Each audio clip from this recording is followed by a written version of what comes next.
Sexually transmitting infection STI और STD sexually transmitting disease का जब भी नाम आता है तो HIV को भी ध्यान में रखा जाता है। कैसे फैलता है?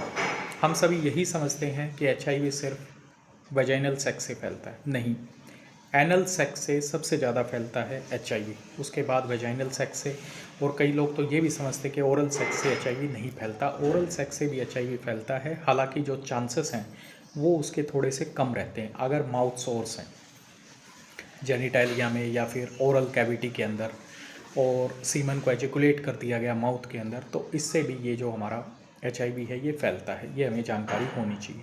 तो सबसे ज़्यादा जो स्प्रेड होता है वो होता है anal sex, followed by vaginal sex, और ओरल सेक्स में जो परसेंटेज है वो कम रहती है, लेकिन चांसेस ज़रूर रहते हैं। तो इसको अनप्रोटेक्टेड सेक्सुअल इंटरकोर्स बोलेंगे। प्रोटेक्टेड में चांसेस कम रहते हैं अगर वो टेयर हो जाता है।